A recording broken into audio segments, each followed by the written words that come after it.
বিসমিল্লাহির রহমানির রহিম। হে সমস্ত জগতবাসী, আজ আমি আয়েশা চিস্তি বিশ্ব আধ্যাত্মিক জ্ঞান সঞ্চার দরবার শরীফ হইতে আমার পিতা শামীম আলী চিস্তির গ্রন্থ থেকে কিছু তত্ত্ব আলোচনা। গ্রন্থটির নাম হলো শরীয়তের পেট থেকে হাকিকত ও মারিফতকে উদ্ধার। আজকের আলোচনাটি যদি সকলে মনোযোগ সহকারে শুনেন তাহলে সকলের কাছেই ভালো লাগতে পারে। আজকের আলোচনাটি হলো মুহাম্মদ বিষয়টি কি, রাসূল বিষয়টি কি।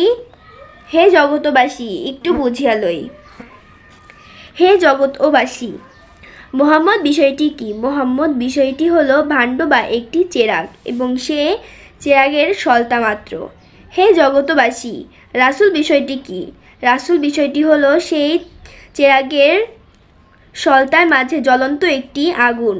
কেননা আগুন নিজে নিজে প্রকাশ দিতে পারে না, অর্থাৎ আলো দিতে পারে না, তাই ভাণ্ড লাগে এবং সে ভাণ্ডের তেল এবং সলতা লাগে। হে জগতবাসী, আমরা কেন মুহাম্মদ সাল্লাল্লাহু আলাইহি সাল্লামকে ভালোবাসবো না? কেন আমরা মুহাম্মদ সাল্লাল্লাহু আলাইহি সাল্লামের জন্য কাঁদবো না?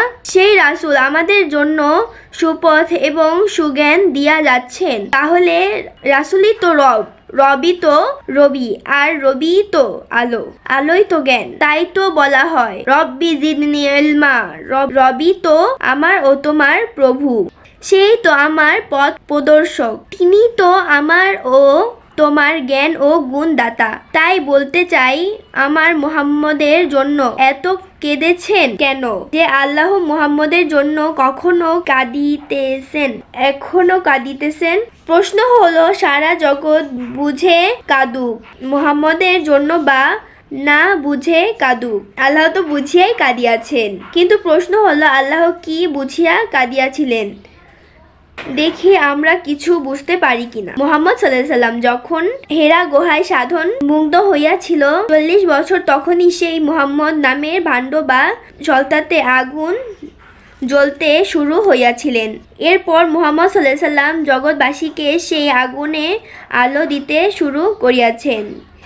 এই আলো যখন মুহাম্মদ সাল্লাল্লাহু আলাইহি সাল্লাম নবী মানুষদেরকে দিতে শুরু করিল, তখন এক দল নবীজিকে বললেন এবং আলো নিতে শুরু করিলেন, আর এক দল নবীজিকে মানল না। যাহারা নবীজিকে মানল না তাহারা হলো কাফের, এবং যাহারা মানল তাহারা নবীজির সাহাবী হলেন, এবং সেই আগুনে আলোতে সাহাবাগণ জ্ঞানের আলোতে জ্ঞানী গুণী হইতেছেন। আবার আসি মুহাম্মদের জন্য আল্লাহ কেন কাঁদিলেন এত বেশি এবং দোস্ত বলেও কাঁদিতেন? কারণ আগুন একা একা প্রকাশ দিতে পারে না, বা আলো একা একা প্রকাশ দিতে পারে না। তাই মুহাম্মদ সাল্লাল্লাহু আলাইহি সাল্লাম সেই চেরাগ হইলেন এবং সেই চেরাগের সলতা হইলেন। এই জগতবাসী, এই জগতে সুপথ এবং জ্ঞানের আলো দিতে যাইয়া চেরাগের সলতা যেমন নিজে পুড়ে পুড়ে আলো দিতে থাকে, ঠিক তেমন করে নিজেকে পুড়াইয়া এই জগতে শিক্ষা দিয়া গেলেন।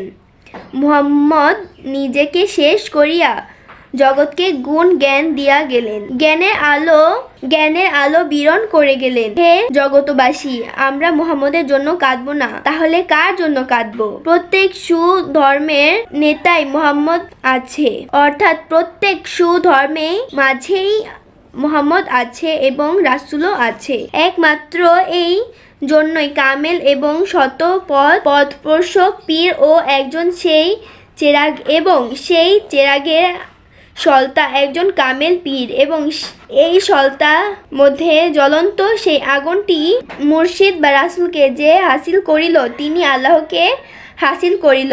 যাহারা প্রেম সাধনায় নিজেকে পুরিল, নিজের বিবেকে হাসিল করিল, তাহারা রাসূলকে হাসিল করিল। যাহারা রাসূলকে হাসিল করিল তাহারা পরমাত্মাকে হাসিল করিল, আর যাহারা পরমাত্মাকে হাসিল করিল তাহারা আল্লাহকে হাসিল করিল। যাহারা আল্লাহকে হাসিল করিল তাহারা সেই নশ্বর পৃথিবীর জ্বালা যন্ত্রণা থেকে চিরতরে মুক্তি লাভ করিল। হে সমস্ত জগতবাসী, আজকের আলোচনাটি এতটুকুই।